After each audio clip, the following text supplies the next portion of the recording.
close your eyes. Imagine you're at a dinner party. The food is mediocre, the wine tastes suspiciously like grape juice from a box, and yet everyone is smiling at you, laughing at your jokes, nodding along like you've just explained the secret of the universe. Sounds nice, right? But here's the problem. They don't actually care about you. They're using you, maybe for your money, maybe for your influence, or maybe just because you drove, and they don't want to pay for an Uber home. Niccolo Machiavelli, the man with the most suspiciously villain-sounding name in all of philosophy, would say, "Of course they're using you. That's what people do."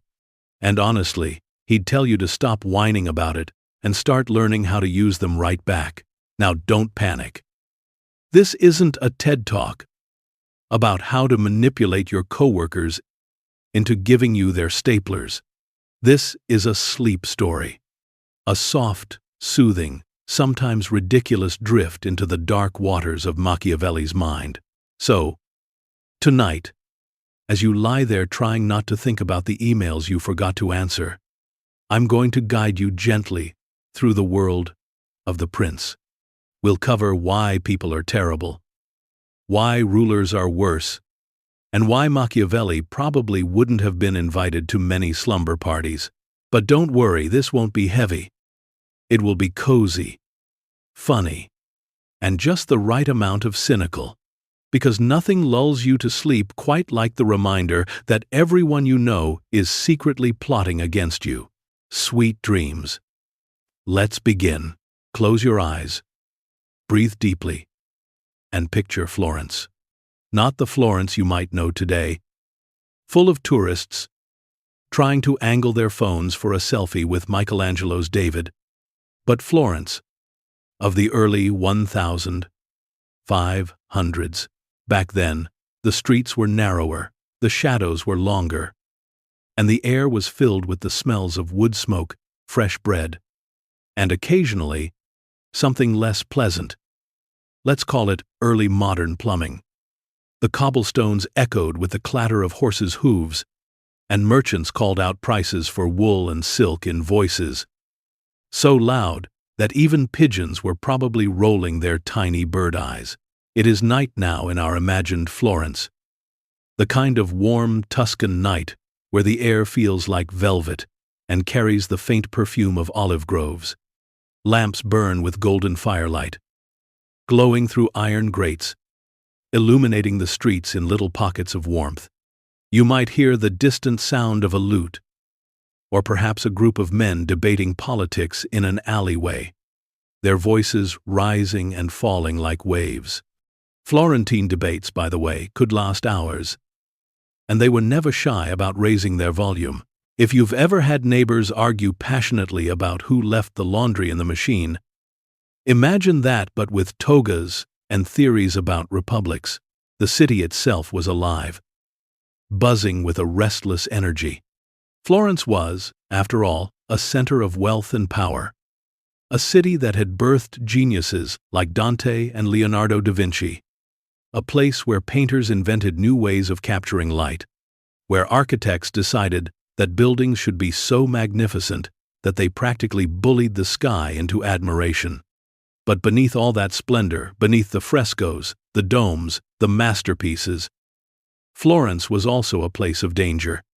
Power shifted quickly. Today's beloved leader might be tomorrow's corpse floating in the Arno River. Politics was not a polite parlor game. It was chess played with daggers instead of pawns. But don't let that scare you. This is, after all, a bedtime story. Think of Florence as a grand stage, the kind with crimson curtains and golden chandeliers, where actors wear masks and every gesture has meaning. The Medici family, those powerful bankers with more money than some small kingdoms, were always hovering in the background, pulling invisible strings.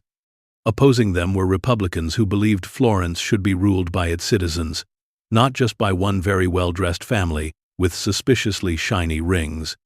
It was a city of contradictions, art and cruelty, beauty and bloodshed, sunlight, and shadow.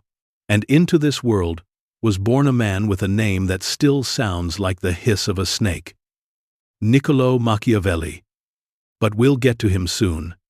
For now, imagine walking down a Florentine street just before dawn. The baker has started kneading dough, and the smell drifts through the air like a warm blanket. Cats, those eternal citizens of every city, slink along the walls, pausing to blink lazily at you. Somewhere, a nobleman snores in his palazzo, dreaming of how he'll scheme his way into more influence tomorrow. And somewhere else, a poor laborer snores too, but he's dreaming of bread, not power. This Florence is where ideas could change lives overnight.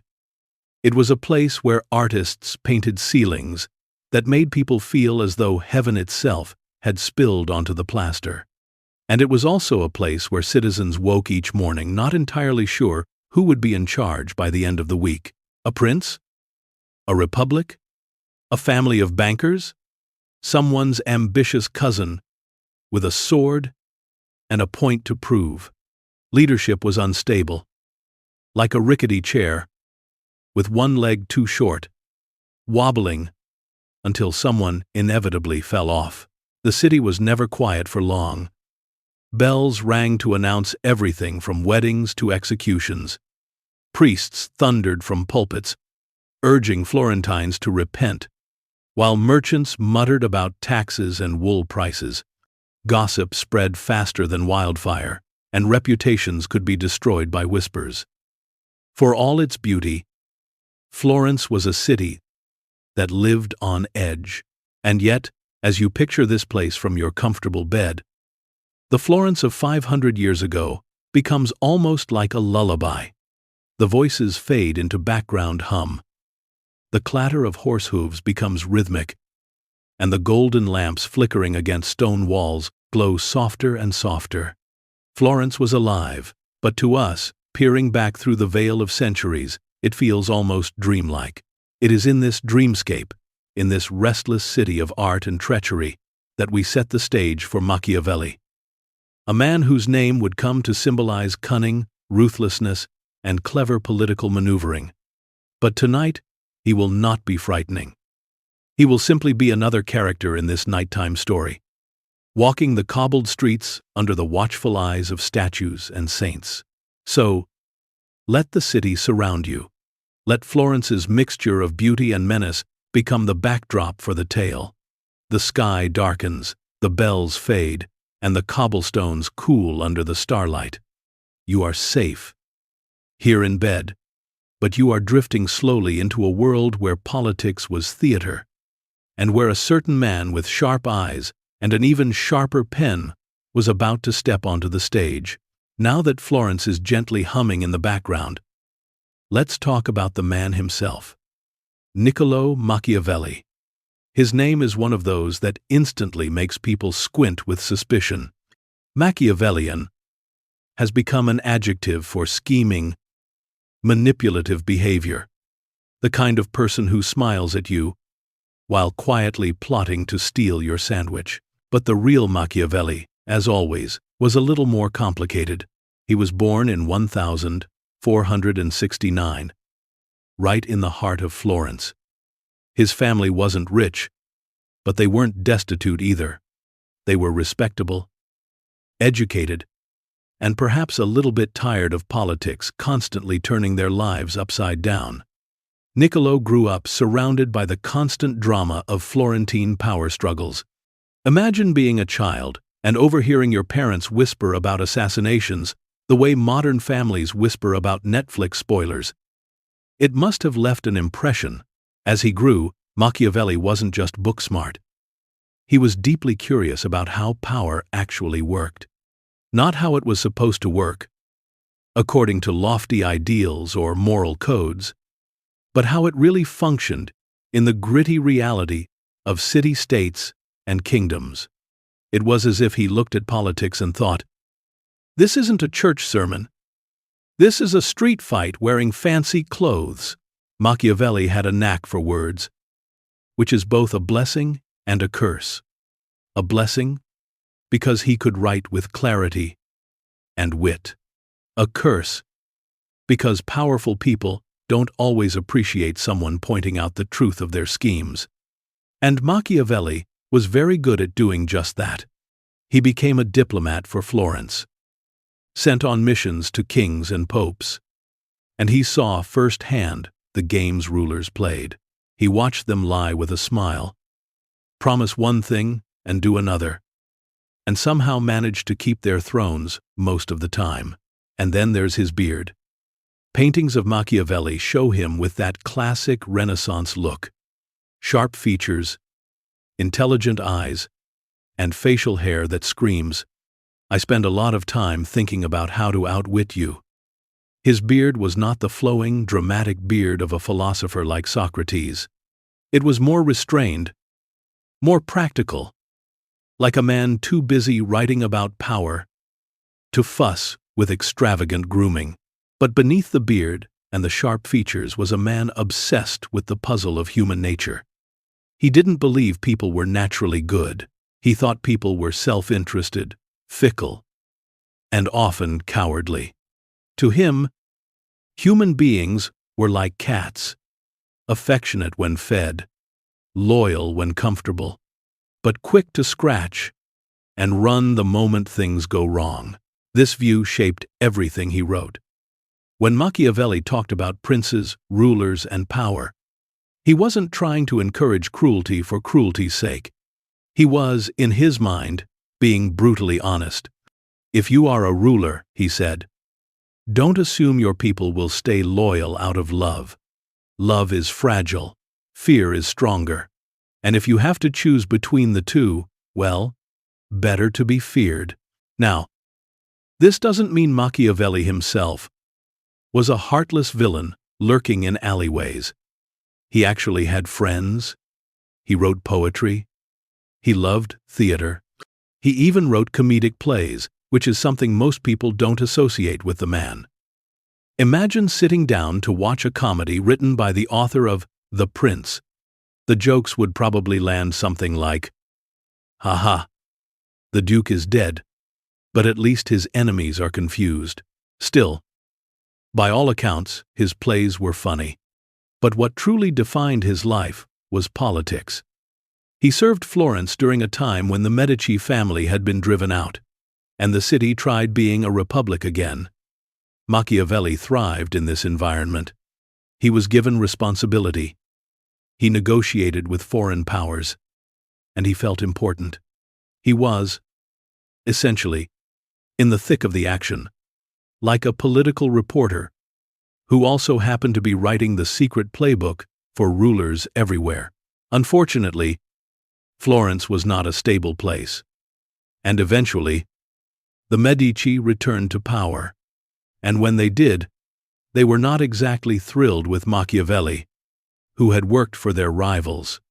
He was dismissed from his post, accused of conspiracy, even tortured. Nothing says, "You're out of favor," quite like being strung up and interrogated. After that, Machiavelli was exiled from political life, left to stew in the countryside with too much time on his hands, and an urgent need to make himself useful again. And so, like many who have faced unemployment and despair, he started writing. He poured his thoughts into words, not gentle bedtime essays, but sharp, piercing observations about rulers, power, and survival. Out of this exile came his most famous work, The Prince, written, essentially, as a job application to the Medici. It was a manual that said, "Here's how rulers actually succeed." Spoiler alert, it's not by being nice. It's easy to think of Machiavelli as sinister, but in reality, he was practical. He stripped away the comforting illusions about politics and showed the mechanics underneath. It's like someone taking apart a music box and saying, "Yes, the tune is lovely, but here's the spring that actually makes it work." He was fascinated by power because power determined who lived comfortably and who did not, who thrived and who fell. For Machiavelli, Politics was not an optional interest. It was life or death.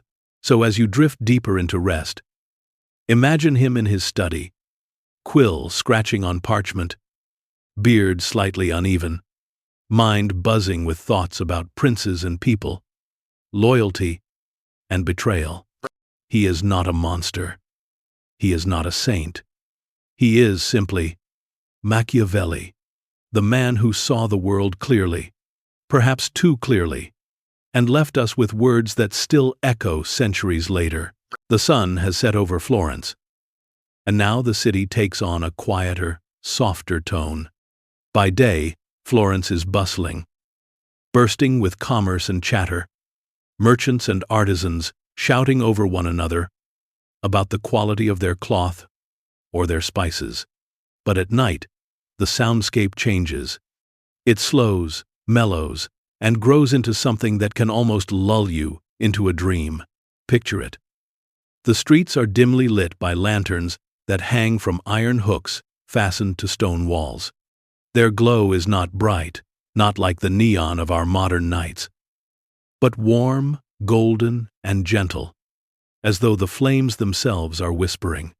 Each flicker sends shadows dancing across the ancient stones. The buildings lean toward each other, as though sharing secrets across the narrow lanes, their windows shuttered, but not entirely silent. From behind those shutters come faint sounds, laughter over a late supper, a child crying out and being soothed, the clinking of cups, a prayer murmured before bed. The Arno River runs through the city like a quiet pulse, reflecting what little light the stars and lanterns provide. Sometimes it murmurs against its banks. Sometimes it seems almost perfectly still, like glass. If you walked along the bridges at night, you would see the reflections of palaces stretching across its surface, as though the city wished to admire itself. The Ponte Vecchio, even then, was lined with shops, their wooden shutters bolted tight after a day of haggling. The air along the bridge carried smells of wax, old wood, and occasionally fish, because even a romantic city has its less poetic fragrances. At night, the voices in Florence softened, but never disappeared. This was a city that thrived on debate. After all, you might pass a group of men in a tavern, their faces flushed with wine, arguing over the policies of the day. Their words rose and fell, passionate and sharp. But here in our story, they fade into a comforting murmur, the way rain against a window can be both stormy and soothing at once. In the quieter quarters, monks made their way back to cloisters, their robes swishing softly as they carried candles through the streets. Florence by night was not entirely safe. There were thieves, drunkards, and occasional brawls, but to us, watching from the safe vantage point of centuries later, those dangers dissolve into nothing more than background texture.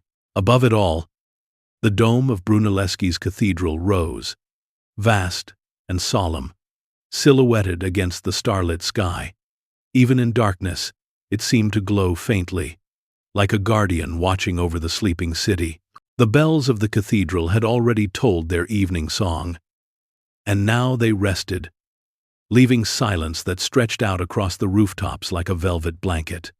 The stars above twinkled with a clarity that modern skies rarely permit, unpolluted by the haze of electricity, offering a view of infinity that must have both comforted and unsettled the Florentines who looked up at them. The streets themselves told stories at night. Cats prowled along the edges, darting between doorways, their eyes catching glimmers of lamplight. Dogs dozed near their masters' shops, occasionally lifting their heads when footsteps passed. The sound of wooden shoes on cobblestone echoed differently in the quiet, sharper, clearer, and yet quickly swallowed by the night. Some noblemen returned late from banquets, carried home on litters or staggering on foot, their fine clothes smelling faintly of wine and roasted meats. Meanwhile, the poor huddled into shared beds, grateful for even a little warmth, their dreams interrupted by the snores of neighbors. And yet Florence at night had its serenity. The chaos of daytime politics, the endless maneuverings of factions and families, all seemed to hush after sundown. The city was not free of scheming. Of course, it never was. But at night, the plotting took place behind closed doors, whispered at dining tables, or scribbled in letters sealed with wax. For us, drifting into sleep, these whispers are not sinister but hushed, like lullabies sung to the restless. In this softened darkness, even the harsh edges of history blur into gentleness. Executions, riots, and conspiracies belong to another time of day. At night, Florence reminds us that even in a city of power and peril, people still needed to rest. They still needed dreams. Mothers rocked infants. Lovers shared secret words. Tired workers stretched out on straw mattresses. And the city, for all its grandeur and all its cruelty, became simply human again. So as you imagine Florence at night, let it cradle you. Let the cobblestones be cool beneath your feet. The lanterns dim but steady. The river steady and calm. Hear the faint echo of lute strings drifting from a window. See the silhouette of the great dome against the heavens, and breathe in the mingling scents of bread, wax, and wood smoke. The city sleeps, and so may you. Niccolo Machiavelli, once a bustling diplomat, found himself suddenly unemployed, fired, dismissed, tossed out, like yesterday's bread. It was 1512, and the Medici family had returned to power in Florence. Machiavelli, who had worked for their enemies, was not exactly on their Christmas card list. Instead, he was accused of conspiracy, imprisoned, tortured, and eventually released, but not forgiven. He was sent away to his country estate, exiled from the very political life that had given him purpose. Now, imagine a man who had spent years in the halls of power, negotiating with kings, popes, and generals, suddenly stuck at home with chickens and fields. It was like taking a professional athlete and telling them they could only play hopscotch in their backyard. He wrote letters during this period, and in them, you can sense the ache of boredom. He described waking up, supervising farmhands, arguing with neighbors, and then, in the evenings, changing into fine clothes. Yes, even in exile, and retreating into his study to read the classics. He joked about how he spent part of his day gambling at taverns with local peasants. Probably the Renaissance equivalent of scrolling aimlessly on your phone. But under the humor was frustration. Machiavelli had been at the center of power, and now he was powerless. He had been respected well, tolerated, and now he was irrelevant. Exile for him was not just a change of scenery. It was like being locked out of the very conversation he most wanted to be part of. And so, with nothing else to do, he wrote.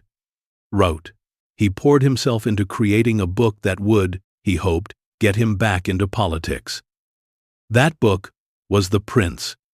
And if you think of it this way, the whole text becomes almost funny. It reads like a desperate application letter.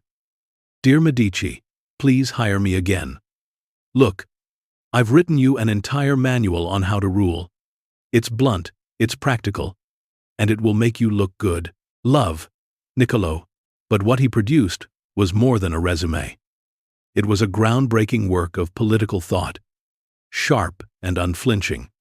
Machiavelli argued that rulers couldn't afford to act as moral saints. They had to be cunning like a fox, strong like a lion, and willing to bend morality to secure their state. He wasn't necessarily telling rulers to be evil for fun. He was saying that the survival of the state mattered more than the moral purity of its leader. Still, The image of him writing The Prince in Exile carries a certain tragic comedy. Picture him at his desk, quill in hand, sighing dramatically as chickens cluck outside. He writes about armies and princes and betrayals, then pauses to yell at a farmhand about the goats. He returns to his parchment, scrawling notes on fear versus love, while muttering about how dull the countryside island. In another time, he would have started a blog, Confessions of a Former Diplomat, Why Everyone in Power is Terrible. But here's how to do it right. His exile was both humiliating and oddly productive. Stripped of real political influence, he became a thinker whose words would echo far beyond his lifetime. But at the time, he didn't know that. He was just a man, out of work, lonely, and hoping someone in Florence would notice him again. That sadness seeps through in his letters, in his almost desperate need to rejoin the game. And yet, as with so much in life, exile gave him clarity. Removed from the chaos of actual politics, he could see the patterns more clearly. Like someone watching a chess match from the balcony, he recognized the moves, the strategies, the sacrifices, and he wrote them down with brutal honesty. That honesty shocked readers, and it still does. But it was born of boredom, frustration, and the deep longing of a man who had lost his place at the table. So imagine him there in the countryside. The stars above, just as bright as in Florence, but the company far duller. He plays cards with farmers by day, drinks cheap wine, and writes by night. His beard growing slightly uneven, his mind racing with schemes he can no longer act upon. Out of that exile, a book was born that would outlive him. A book that would forever tie his name to cunning, calculation, and power. Niccolo Machiavelli sat in his countryside exile, quill in hand, parchment stretched before him, the faint sound of farm animals in the background. He was restless.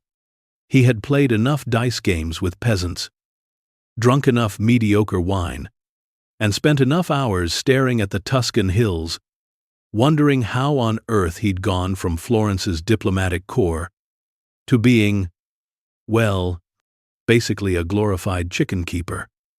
So, what did he do? He did what many restless, slightly desperate intellectuals do when their career has taken a nosedive. He wrote a book, but this wasn't just any book. This wasn't a romance, though he could have written one. This wasn't even one of his comedies, though he had a knack for plays that made audiences laugh at how ridiculous politics could be. No, this was something sharper, more personal, more dangerous. He titled it Il Principe, the Prince. And if you picture him writing it, you can almost see the urgency, ink splattering, his hand moving quickly, as though every sentence might be the key to unlocking the door back into Florence. Why did he write it? The simple answer is, he wanted his job back. The Medici were in power again, and Machiavelli thought, if I can show them how clever I am, if I can give them a manual on ruling, maybe they'll forgive me for, previously working for their enemies. The prince, then, was partly a gift, partly a bribe, and partly a desperate plea of a man who didn't like being irrelevant. Imagine sending a LinkedIn message that says, "Hey, just wrote a groundbreaking book on how to run your government effectively. Any openings?" That's basically what The Prince was. But over time, people have misunderstood the book. It has often been read as a sinister instruction manual for tyrants, a kind of evil overlord starter kit. Readers imagine Machiavelli rubbing his hands together like a cartoon villain, whispering to rulers, "Be cruel, be feared, betray everyone. Muhahaha." But that wasn't really what he was doing. At least, not exactly. Machiavelli wasn't trying to encourage cruelty for cruelty's sake. He wasn't suggesting that rulers should be wicked just because wickedness is fun. He was trying to be realistic. He looked at history, at politics, as he had seen it firsthand, and he concluded, rulers who survive are rarely saints. They are often cunning, ruthless when necessary, flexible in their morals, and willing to do unpleasant things for the sake of stability. If they're too good, too soft, too trusting, they usually end up dead, or at the very least, unemployed, like he was. So, the prince is less, here's how to be Darth Vader, and more, here's how not to get stabbed in the back while trying to be a decent king. It's about survival, not sadism. When he says it's better to be feared than loved. For example, he's not telling rulers to stomp on puppies. He's saying, people are fickle. They might love you today, but when tomorrow comes and you can't deliver, their love will vanish. Fear, however, tends to stick. It's not nice, but it's reliable. The book is also surprisingly short.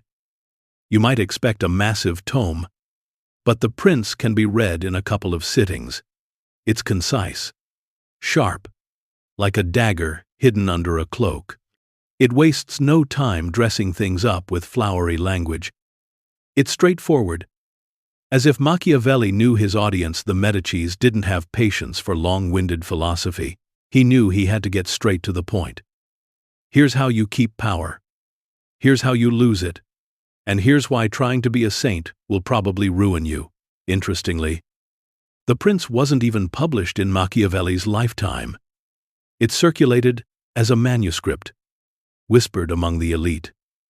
It was almost like forbidden knowledge, like one of those YouTube videos with a title like, "The Secret Tricks Politicians Don't Want You to Know." When it finally was published, long after his death, the scandal exploded. People were horrified. How dare someone strip away the polite illusions of politics and say outright that rulers sometimes have to lie, cheat, and deceive? And yet, despite the horror, the book endured. Because, well, people knew he was right. Even his critics had to admit that politics wasn't a realm of angelic honesty. Leaders lied. Leaders manipulated. Leaders did what they had to do to survive. Machiavelli was simply the one brave or foolish enough to write it all down. But here's where the humor creeps in. Imagine poor Niccolo thinking this book would get him back into favor. He poured his heart into it, probably thinking, "Ah, yes, this will make the Medicis see my value again." Instead, they ignored him. The prince didn't land him a job, didn't restore him to glory. He was, essentially, a man who wrote the most infamous book on politics ever written and still couldn't get hired. It's tragic, but also a little funny. It's like inventing the internet and then being told you still don't qualify for an IT job. So when you hear people talk about The Prince as though it's an evil book, remember, it was written by a bored, desperate man in exile, trying to get his foot back in the door. It wasn't a spell book for overlords. It was a plea, a reminder that politics is messy, that morality and power don't always align, and that those who try to govern as saints often end up as martyrs. As you drift toward sleep, let this sink in. The Prince is not about cruelty. It's about reality. And reality, especially in the 16th century, was a dangerous place to rule. If the book has a darkness to it, it's because the world it describes was dark. Machiavelli just held up the mirror. Now, let's talk about what Machiavelli thought of people in general. And brace yourself. It's not exactly warm and fuzzy. If you were hoping for, Machiavelli believed humans are noble creatures full of kindness, you're in for disappointment. He wasn't writing poetry about the beauty of the human spirit. He was more the guy at the party who watches everyone dance and says, "Most of you are lying, and the rest will betray each other as soon as the wine runs out." For Machiavelli, human beings were, at their core, self-interested. They were motivated primarily by their own survival, their own advantage, and their own desire for comfort or power. He didn't deny that people could be generous or loyal, but he thought those qualities were fragile, temporary, and dependent on circumstances. In other words, people are good when it's easy or when it benefits them. When the chips are down, when times get hard, most will choose themselves over others. This wasn't just abstract theorizing. He had seen it. As a diplomat, he'd watched rulers promise loyalty to one another, and then turn around and break those promises the moment a better deal came along. He'd seen citizens cheer for their leaders one week and call for their heads the next. He'd seen how quickly love could evaporate in the face of fear, hunger, or ambition. To Machiavelli, it was obvious. People are unreliable, and if people are unreliable, then rulers must plan accordingly. Don't count on loyalty. Don't rely on gratitude. Gratitude, he wrote, fades faster than cheap ink. Fear, however, tends to linger. If you're a ruler and you're betting your survival on people's kindness or loyalty, you're betting wrong. It's like assuming a cat will always come when you call it.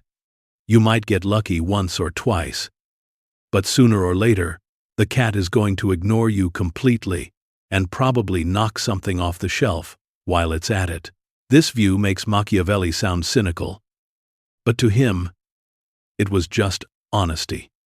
He saw himself as stripping away illusions. People want to believe that citizens will love their rulers, that subjects will be loyal, that gratitude lasts forever. But history showed otherwise. And so he advised rulers, expect betrayal, prepare for disloyalty, assume people will act in their own interest. That way, when they do, you won't be surprised. And yet, there's an odd comfort in his cynicism. Because if you expect very little from human beings, you're never disappointed. You're even pleasantly surprised when someone does act with loyalty or kindness. Machiavelli wasn't saying humans are incapable of goodness. He was saying, don't make the mistake of building a political system that depends on everyone being good all the time. That's like building a boat out of cheese and hoping it floats. Machiavelli also believed that people are creatures of habit and perception. They're easily deceived by appearances. A ruler might be cruel in private, but if he puts on a show of mercy and generosity in public, the people will often accept it. In fact, Machiavelli thought appearances mattered more than reality. Most people don't dig too deep. They see the surface and accept it. A leader who knows how to manage appearances, therefore, can survive even if he's ruthless behind the scenes. It's a dark picture. Yes. But again, it's grounded in what Machiavelli observed. He wasn't trying to depress anyone, though he certainly could if you read him right before bed. He was trying to prepare rulers for reality. If you're going to lead, he said, don't assume your people are angels. Assume they're fallible, selfish, forgetful, and easily swayed. Then, build your strategy from there. Of course, this view has made him infamous. Nobody wants to hear that humans are selfish at heart. We like to believe in our better angels. We like to think of loyalty, love, and gratitude as strong forces. Machiavelli didn't disagree that they exist. He just didn't trust them. For him, the darker instincts, fear, ambition, self-interest, were far more reliable. So, when you hear the name Machiavelli, and it makes you think of scheming and cynicism, remember, at the root of it all was his view of human nature, a view that said, Don't bet your kingdom on people's kindness. Bet it on their fear. Grim? Yes. Realistic? He thought so. And perhaps that's why his words still resonate. Because somewhere, deep down, we know he might have been right. As you drift into sleep, think of it this way. Machiavelli wasn't insulting you personally. He wasn't saying you, specifically, would betray your friends for a better deal on bread. He was generalizing, painting with broad strokes. But the next time you feel a little selfish, or notice someone breaking a promise, you'll hear his voice whispering through history. I told you so. Machiavelli had a gift for metaphors, especially ones involving animals.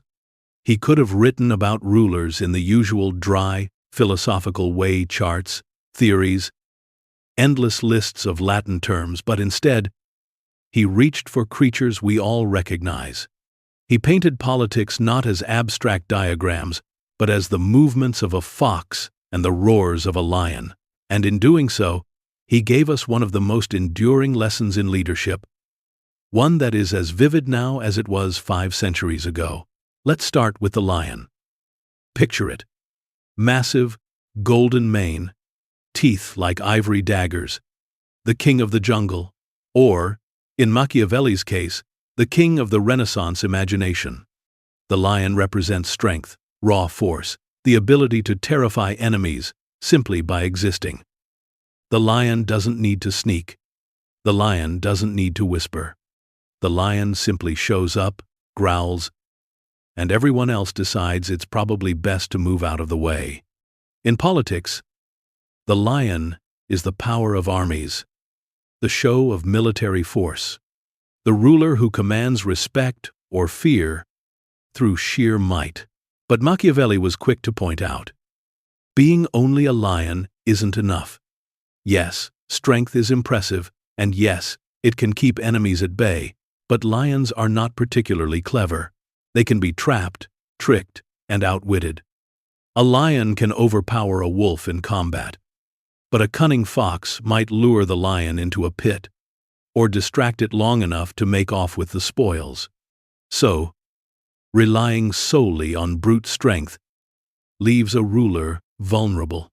Force is necessary, but it's not sufficient. Enter the fox. The fox is small, nimble, and clever.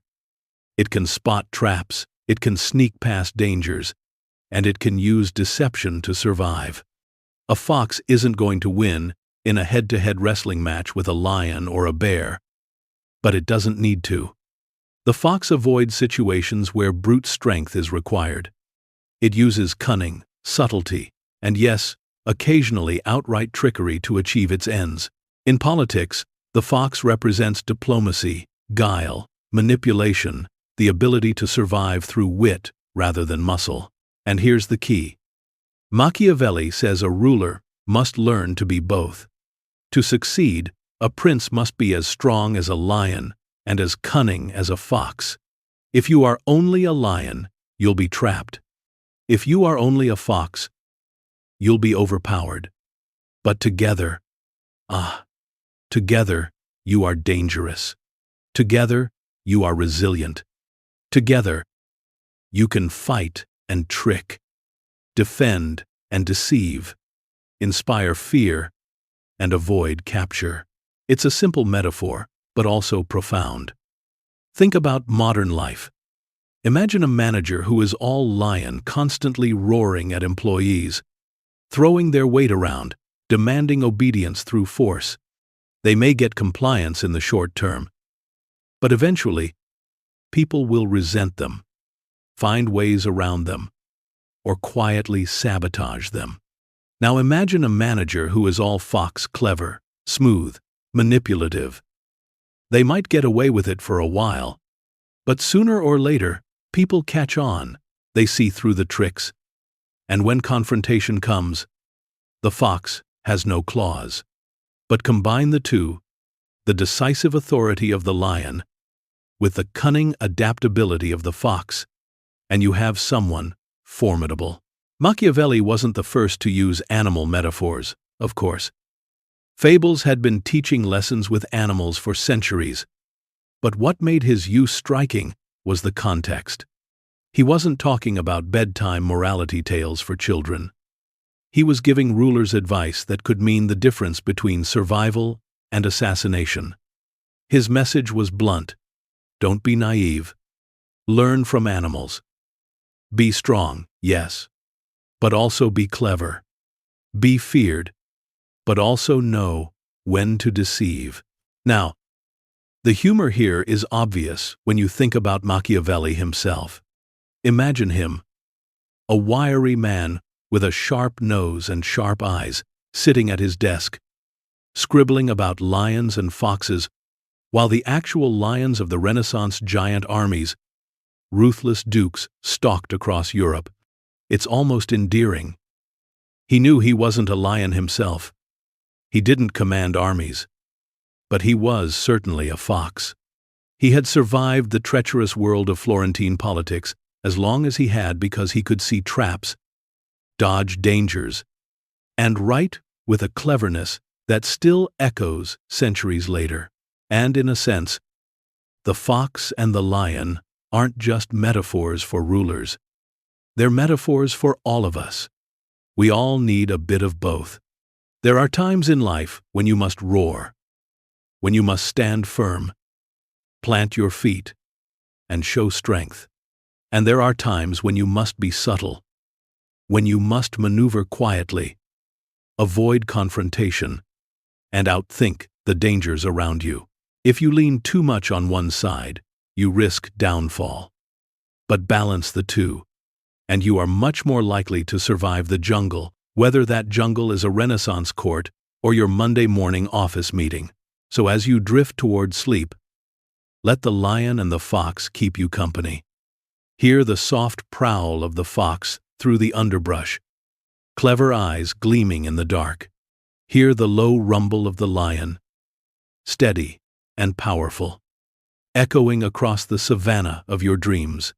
Together, they guard you, reminding you that in a world full of traps and enemies, you need both strength and cunning to survive. And maybe, just maybe, that reminder will make even Machiavelli's cynicism feel a little comforting. Of all the lines Machiavelli ever wrote, none is more famous or more misunderstood than his question, is it better for a prince to be loved or feared? It's the kind of sentence that makes people raise an eyebrow, as though they've just caught a whiff of something both unpleasant and strangely intriguing. And Machiavelli, with his usual bluntness, didn't hesitate to give an answer. If you can't be both, he said, it is better to be feared. Now, at first glance, this sounds harsh. Who wouldn't prefer to be loved? Love is warm, comforting, affirming. To be loved is to be embraced by loyalty, surrounded by trust, wrapped in affection. Fear, on the other hand, sounds cold, isolating, and cruel. To be feared is to live behind walls, to be obeyed, but never adored. So, why would Machiavelli prefer fear? To understand, you have to remember his view of human nature.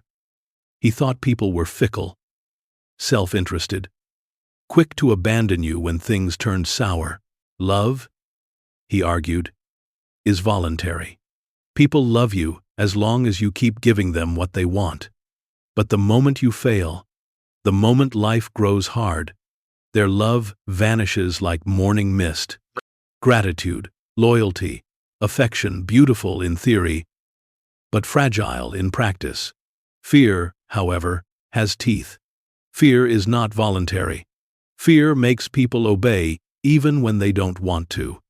It lasts longer, because people may stop loving you, but they rarely stop fearing consequences. It's not that Machiavelli dismissed love entirely. In an ideal world, he admitted, a prince should want to be both loved and feared. Both is best.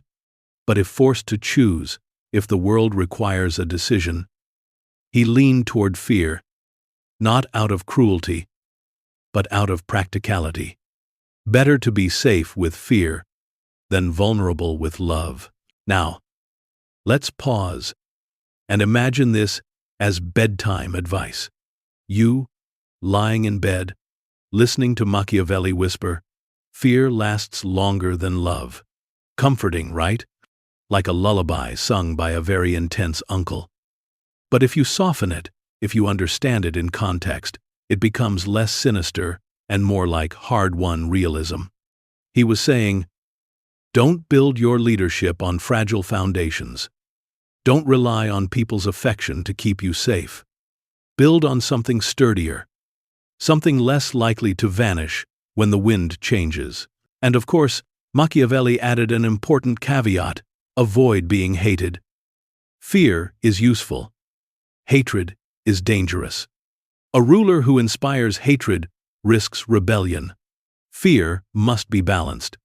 Too much cruelty, too much oppression, and fear turns into rage. So the art lies in inspiring enough fear to secure obedience, but not so much that people plot your downfall the moment your back is turned. It's a delicate balance. Like seasoning a dish too little, it's bland. Too much, it's inedible. Think of it this way. Love is like a fluffy pillow, soft, pleasant, but it loses its shape quickly. Fear is like a sturdy bed frame. It doesn't feel cozy, but it keeps the whole structure standing. And hatred? Hatred is termites in the wood.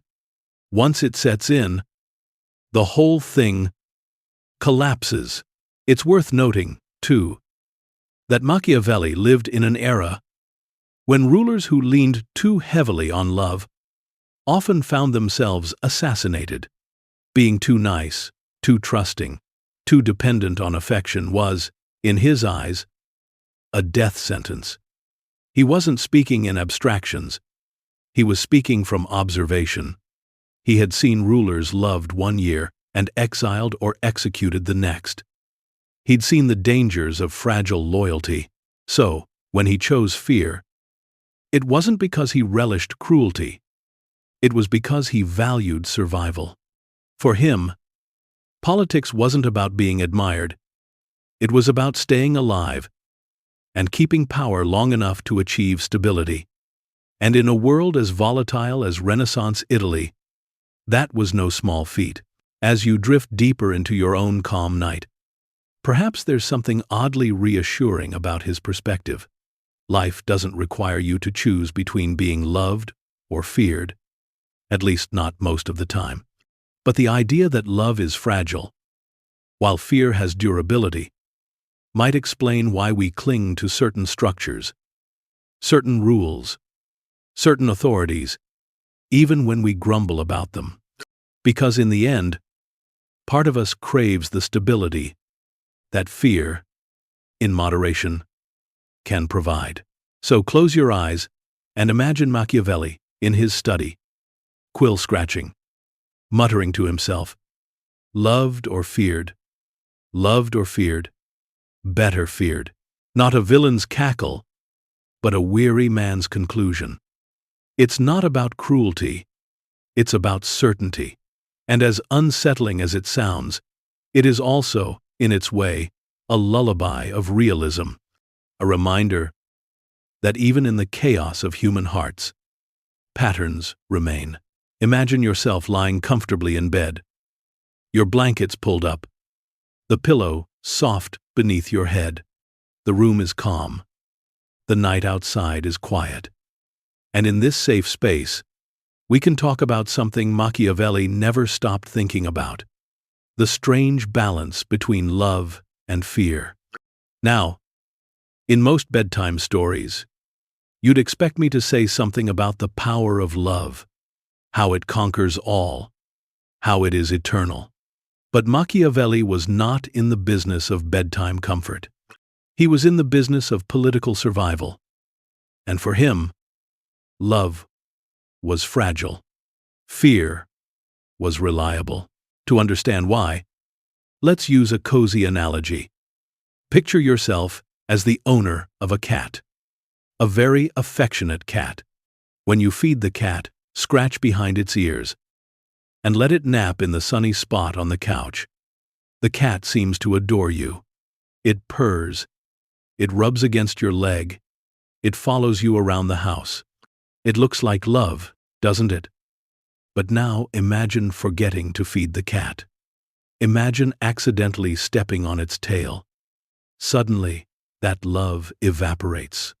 The purring turns into a glare, the affectionate rubbing becomes a scratch, and you realize the love was conditional all along. This, for Machiavelli, was human loyalty in a nutshell. People love you when it suits them, when it is easy, when you provide what they want. But the moment conditions change, that love vanishes. It's not that people are cruel by nature, it's just that their priorities shift. Gratitude fades. Memory is short. The affection that seemed so strong yesterday may be gone tomorrow. Like the warmth of the sun on a winter afternoon, it feels eternal until the clouds roll in. Fear, however, is different. Fear doesn't depend on kindness or generosity. Fear is a structure, a force that doesn't vanish when times grow difficult. If you fear the consequences of disobedience, that fear will stop you even when love has dissolved. Fear, for Machiavelli, was like the strong wooden beams that hold up a house. Invisible most of the time, but always there, keeping the roof from collapsing. Love was more like the fresh flowers on the table. Beautiful? Yes, but gone in a week. And yet, Machiavelli wasn't advising rulers to terrify their subjects into hatred. Hatred is dangerous because it stirs rebellion. Fear has to be measured, controlled, a kind of steady presence rather than a violent storm. It's the difference between a parent who sets firm boundaries and a tyrant who lashes out unpredictably. The first creates order. The second creates rage. A ruler must inspire enough fear to secure obedience, but not so much that the people plot their downfall in secret. It is a delicate balance, and perhaps that's why the analogy fits so well with bedtime. Think of a parent putting a child to bed. If the parent relies only on love, soft words, sweet promises, gentle coaxing, the child may resist, may push boundaries, may refuse to sleep. But if the parent relies only on fear, shouting, threats, the child may go to bed, but with resentment, with restless dreams. The best parents find a balance. Enough firmness to enforce bedtime. Enough love to ensure the child feels safe. Machiavelli, in his way, was offering rulers the same advice. Balance affection with firmness. But if forced to choose, firmness will keep the house standing. There is something strangely soothing about his bluntness. In our everyday lives, we like to think of love as everlasting. But if you've ever lost touch with a friend, if you've ever watched affection fade, you know Machiavelli's words have a grain of truth. Love is beautiful, but it is fragile. It requires constant nurturing, constant feeding, constant sunshine. Fear, when managed carefully, requires less maintenance. It endures even when the emotional weather changes. Of course, Machiavelli wasn't writing bedtime analogies about cats or children. He was thinking of rulers, of states, of men with armies and crowns. But the lesson scales down. If you are building your security, whether as a prince or as a parent, a manager, or even a friend, don't rely solely on love. Love is wonderful, but it is not enough to guarantee loyalty. You must also understand the role of fear. Not cruelty, not hatred, but the firm boundary, the line no one dares cross. And now, as you lie in your bed, you might feel a little odd comfort in this. Because Machiavelli wasn't destroying love. He was simply reminding us that it's not the strongest pillar of stability. Love may be the soft quilt on your bed, but fear is the bedframe keeping everything in place. Together, they create balance. Together, they allow you to rest without fear of collapse. And in that balance, you may find sleep easier, steadier, more reliable. Just as Machiavelli imagined rulers might find stability if they understood the fragile beauty of love and the steady certainty of fear. Now let us turn to another of Machiavelli's great ideas, one that has echoed through centuries: the balance between virtù and fortuna. Don't worry, this isn't going to be a grammar lesson in Italian. Virtù, in Machiavelli's sense, does not mean virtue in the moral sense. He wasn't suddenly preaching about kindness or honesty. For him, virtù meant skill, strength, the qualities of character that allow a ruler to shape events. Fortuna, on the other hand, was fortune, luck, the unpredictable currents of chance that toss human lives around like leaves in the wind. Imagine yourself again in bed, drifting towards sleep. Around you, the world is quiet. Inside, you feel calm. This is the perfect moment to think about the dance between skill and luck, because every life, no matter how carefully planned, is a mixture of both. Machiavelli knew this. He had lived it. Virtù, he said, is like the careful work of a gardener. The gardener chooses where to plant, when to water, how to prune. The gardener shapes the landscape, turning chaos into order. It takes strength, discipline, knowledge, and foresight.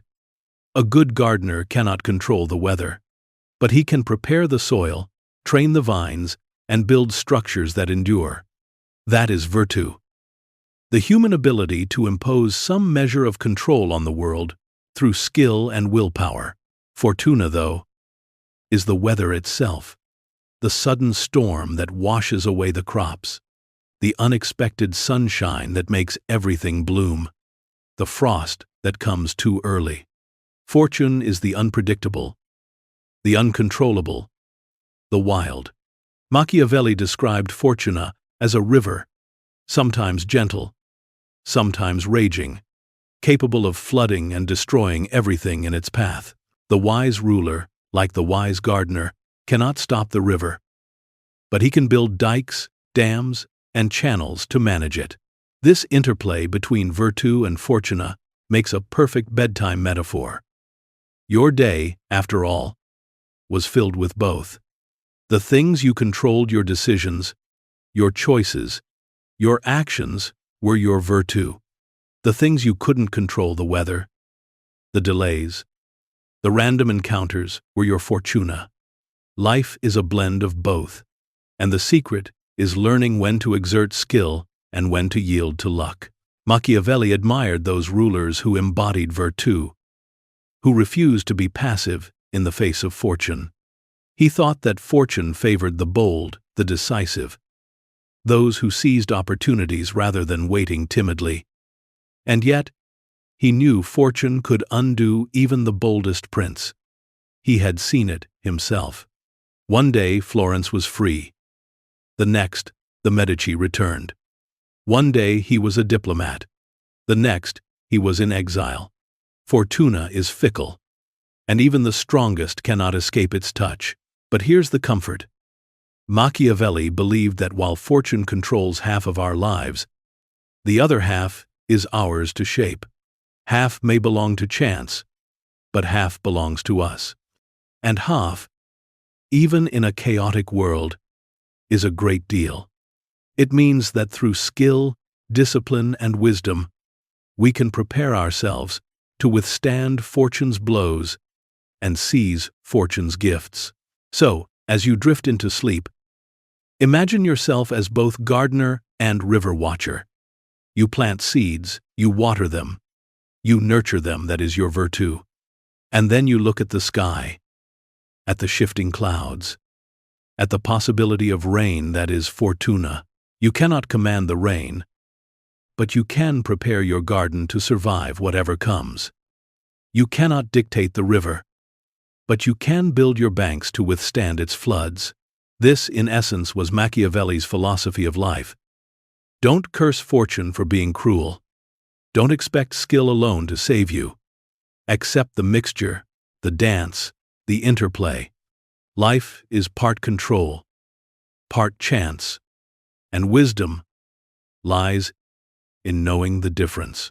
And so, as you close your eyes and drift deeper, remember, you too are navigating between virtue and fortuna. You too are shaping your life with choices while floating in the currents of chance. The balance may be precarious, but it is also beautiful, because in that balance lies the mystery of existence, the lull of uncertainty, and the quiet comfort of knowing that while fortune may roar, virtue still gives you the power to stand. Machiavelli was never one to shy away from a bold metaphor. Some of them still make people laugh nervously or wince, even centuries later. One of his most notorious metaphors is his description of fortune as a woman. Now, before you roll your eyes or prepare to write him a very strongly worded letter, remember that Niccolò lived in the 16th century, when metaphors involving women were, let's say, less enlightened than we'd prefer today. Still, it's worth exploring what he meant, because hidden under the layers of Renaissance masculinity is a rather striking idea about luck, risk, and how to live with uncertainty. For Machiavelli, fortune was not a gentle muse, not a kind mother who blesses her children equally. No, fortune was wild, unpredictable, and often indifferent. He imagined fortune as a woman who could be wooed, pursued, and, in his controversial phrasing, even dominated by those bold enough to seize her. The timid, he claimed, would be cast aside. The bold, the daring, the decisive, those were the ones who could win fortune's favor. To soften this, let's step away from the 16th century bravado and think of fortune in terms we can chuckle at, without needing to scold Niccolò too much. Imagine fortune as that unpredictable guest at a party. Sometimes she's charming, generous, bringing laughter and gifts. Other times she's moody, knocking over drinks, leaving early without saying goodbye. If you're too timid, too hesitant, you'll never catch her attention. But if you're bold enough to walk up and say hello, to join in her unpredictable dance, you might just get swept along for an adventure. That's really what Machiavelli was getting at. He believed fortune favored those who acted decisively, who embraced risk rather than hiding from it. Waiting passively, he thought, left you at fortune's mercy. But stepping forward boldly, even recklessly, gave you a chance to shape fortune's unpredictable winds in your favor. Life, in his eyes, rewarded those who were willing to take chances, even if those chances seemed dangerous. And perhaps there's something oddly comforting about that, even in the quiet of bedtime. Because fortune is always there in our lives, whether we like it or not. We can plan, we can prepare, we can cultivate all the virtue in the world, but fortune will still sweep in with surprises. A sudden opportunity, a chance encounter, an unexpected disaster, and in those moments, Machiavelli suggests, timidity is your enemy. Boldness, on the other hand, gives you a fighting chance. Now, of course, we might raise our eyebrows at his choice of metaphor. But think about how many ways we still describe luck today. We say luck is fickle. We say fortune smiles or frowns. We say opportunity knocks. But only once. In every age, people have tried to personify luck, to give shape to the unpredictable. Machiavelli's image of fortune as a woman was just one more way of saying, she is capricious, she is unpredictable, and she is not waiting patiently for you to get ready. Imagine, for a moment, Fortune as a dancer at the center of the ballroom. She changes partners quickly, spinning from one to the next. If you stand against the wall, nervously waiting, you'll never get your turn. But if you boldly step forward, reach out your hand, and risk embarrassment, you might find yourself swept into the dance. That, softened and reframed, is Machiavelli's advice. Fortune belongs to the bold. It's easy to see why he thought this way. He had lived in a time when power shifted overnight, when rulers were toppled not because they lacked virtue, but because they hesitated.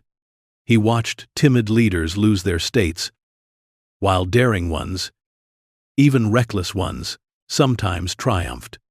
Fortune rewarded those who acted as though they had nothing to lose. And so, as you drift toward sleep, consider fortune not as a stern, unyielding force, but as a whimsical presence in your own life.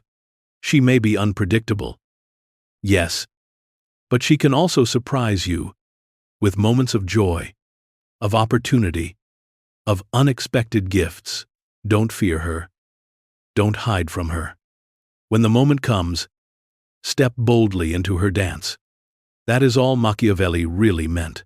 And if he chose a metaphor that makes us wince today, we can forgive him as we might forgive an eccentric uncle with outdated jokes.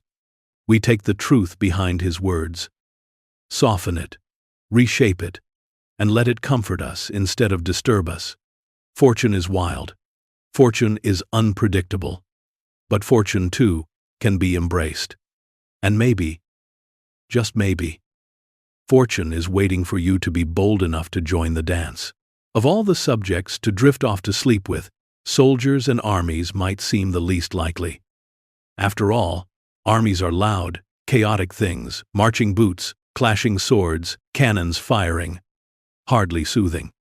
But Machiavelli, in his endless concern with rulers and survival, insisted that no prince could hold power without a solid army. Love was fragile. Fear was reliable. But both were useless if you didn't have soldiers to enforce them. He made a clear point. A ruler who relied on mercenaries, hired soldiers with no loyalty to the state, was doomed.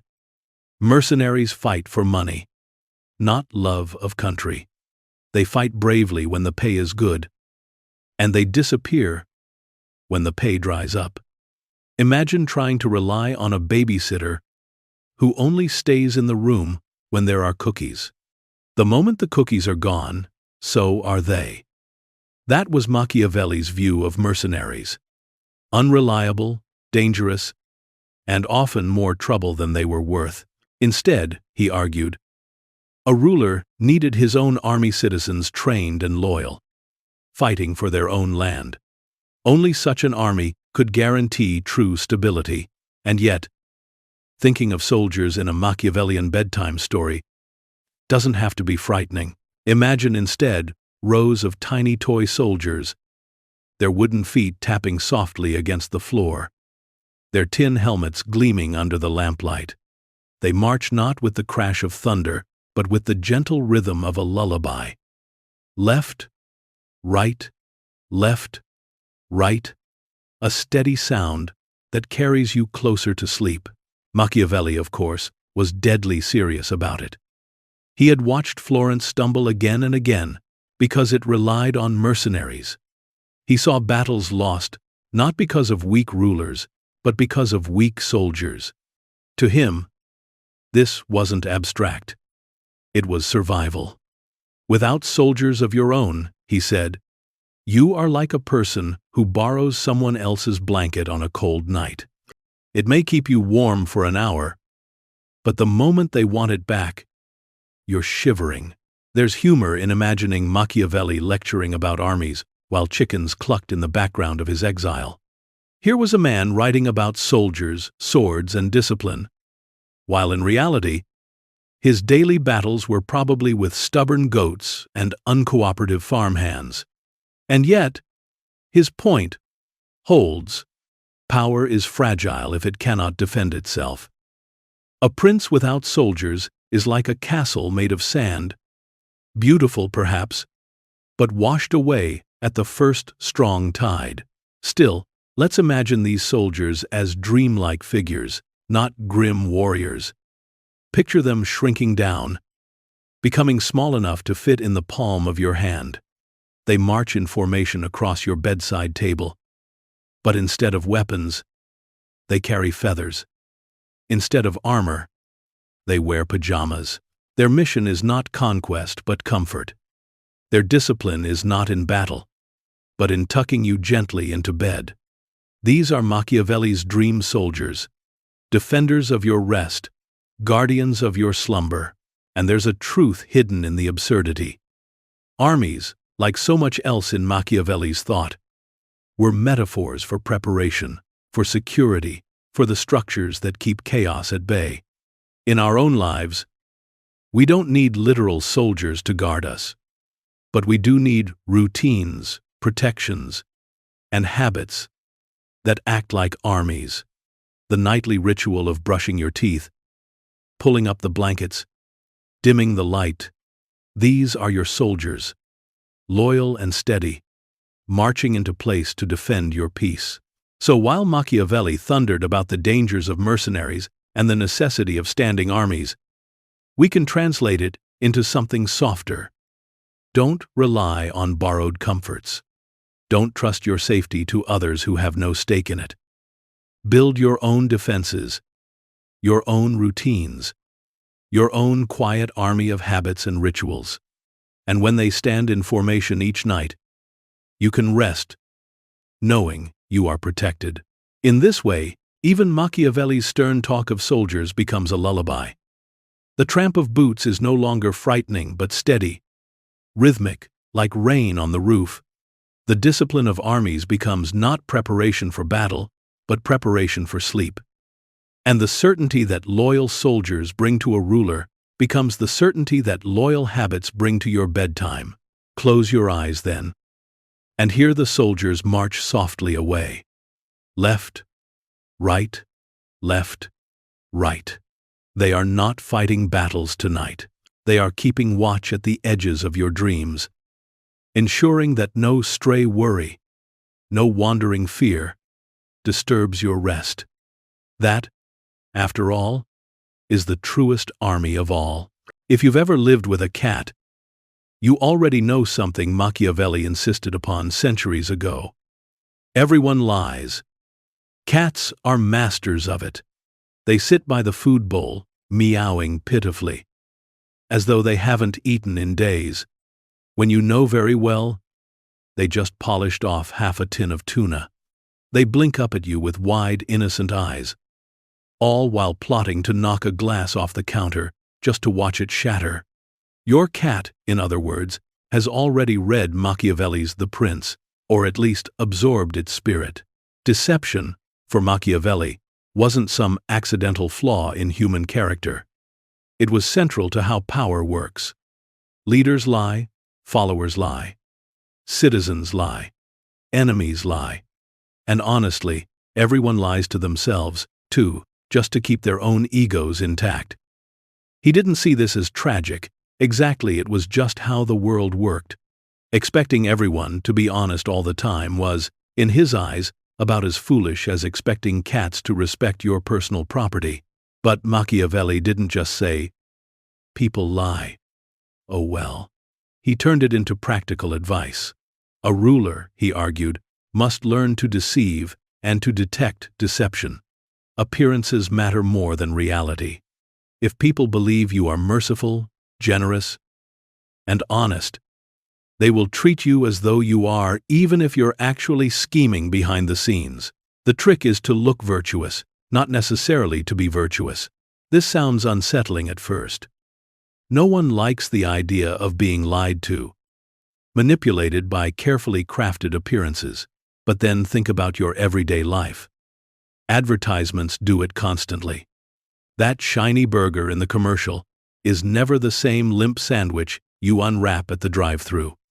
Politicians do it in speeches, promising things they know they can't deliver. Even ordinary people do it, exaggerating stories, smoothing over awkward truths, putting filters on selfies. Machiavelli simply acknowledged it outright. Deception is everywhere, and leaders who ignore it are doomed. Now, if you're lying in bed listening to this, you might think, that's depressing. I don't want to think about lies. But let's slow it down, soften it, and treat it like a bedtime observation. Think of deception like makeup. It's not necessarily sinister. Sometimes it's just about enhancing appearances. Sometimes it's a bit of theater, a performance. Leaders, like actors, put on costumes and play roles. The trick is knowing it's a performance, not mistaking it for reality. Machiavelli admired rulers who could deceive skillfully. The ability to wear a mask, to project strength when weak, to project kindness when cruel, this was, in his eyes, essential. He pointed to history for examples. Leaders who survived weren't the ones who always told the truth. They were the ones who convinced others of their truth, even when it was false. And yet, even Machiavelli warned that deception must be careful. Too much, and people will see through it. Once exposed, a liar can quickly lose everything. The balance lies in being convincing enough that people never suspect the mask. Appear honest while being cunning, appear generous while being frugal, appear merciful while being ruthless when necessary. It's not honesty that rules the world.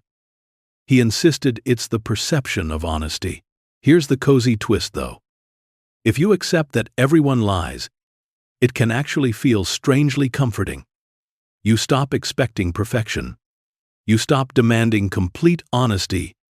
In every situation, you recognize the masks for what they are, and in doing so, you give yourself permission to relax. Because if everyone lies, then the world is not broken when you notice it. It's just behaving as it always has. As you drift towards sleep, imagine Machiavelli's Florence filled with masks. Citizens walking through the piazza, each one wearing a painted smile. Some are joyful masks, hiding worry. Some are confident masks, hiding fear. Some are merciful masks, hiding cruelty. But the city is quiet, the lanterns glow, and you watch from the safety of your own dreamlike balcony, knowing this is how the play unfolds. Everyone lies, yes, but knowing that, you can rest easier, because you've stopped expecting otherwise. Even your cat, curled up at your feet, still pretending she didn't just shred the curtains. Yes, even she is part of Machiavelli's little theater. Machiavelli's The Prince is often described as a handbook for rulers, but if you read it a little differently, it sounds suspiciously like a guide to dysfunctional relationships. His advice on keeping power could easily be misheard as advice on keeping a partner, just not the kind of advice you'd want to give your best friend. And yet, that's part of what makes it strangely funny, even as it's deadly serious. For Machiavelli, the #1 rule of keeping power was this: never let your guard down. Always assume betrayal is possible. Never trust too much in affection, because affection fades. If this sounds like a dating app warning, be careful. They might ghost you. Well, that's because human relationships and political power both run on the same fragile currency: trust, loyalty, and fear of losing what you have. Imagine if someone said to you, "Don't be too nice, or people will take advantage of you. Don't be too trusting, or they'll betray you. Don't rely on love, because love is fragile. Instead, they'll make sure they fear disappointing you." You'd probably raise an eyebrow and say, "That sounds like terrible relationship advice." And yet, that's exactly how Machiavelli thought rulers should behave with their subjects. He gave examples. Rulers who were too generous often bankrupted themselves and lost power. Generosity sounds wonderful, but if you give too much, people come to expect it. And when you can't give more, they turn on you. Better to be careful, even stingy, so that when you do show generosity, it feels remarkable. It's like in a relationship when constant grand gestures lose their meaning. But one rare act of kindness stands out as extraordinary. Machiavelli wasn't advocating cruelty, just calculated restraint. He also warned against relying on promises. People break promises when it benefits them. Rulers must be ready to break their own if circumstances change. Again, this sounds like bad romance advice. Always be prepared to break your promises if you find a better deal. Not exactly the stuff of Valentine's cards, but in the ruthless world of politics, he believed it was necessary. The state's survival came first, not the ruler's personal honor. Then there's his insistence on avoiding hatred at all costs. Fear, he said, was useful. Love was fragile. But hatred was poison. Once people hate you, they will plot your downfall, no matter what. It's like in a relationship when arguments turn into resentment. A little fear of disappointing your partner may keep things steady, but let resentment fester, and the whole thing collapses. The humor lies in imagining The Prince as a self-help book in the relationship section of a bookstore. Picture the cover. How to Keep Power in Love and Politics. Tips for the Ruthless Romantic. The advice might include gems like, better to be feared than loved but never hated. Or, appear generous, but don't actually give too much, or they'll expect it forever. Or, breaking promises. Totally fine if it benefits you. Readers would either laugh or slam it shut in horror. But rulers, Machiavelli insisted, had no choice. Behind the humor, though, is the serious truth he was pointing to. Power is fragile. It must be maintained carefully, like a fire that can go out if not tended, or like a relationship that requires attention, boundaries, and sometimes uncomfortable decisions. Machiavelli was stripping away illusions and saying, if you want to keep power, you can't act as though people are angels. You have to prepare for them to be human, selfish, fickle, and ambitious, and maybe that's why his words still resonate. Because even if we don't want to live by them in our personal relationships, we recognize the pattern. We know that generosity can be exploited, that promises can be broken, that resentment is dangerous. We may prefer to believe in love and loyalty, but somewhere, deep down, we understand Machiavelli's realism. As you settle into your pillow, perhaps you can smile at the absurdity of it all. A Renaissance diplomat, exiled to the countryside, writing what sounds like the world's darkest dating guide. And yet, his advice has endured, not because it's heartwarming, but because it captures the harsh patterns of human behavior. Keeping power, he says, requires vigilance, restraint, and sometimes deception. Keeping love, thank goodness, usually requires the opposite. So as you drift toward sleep, let the contradictions blend into a lullaby.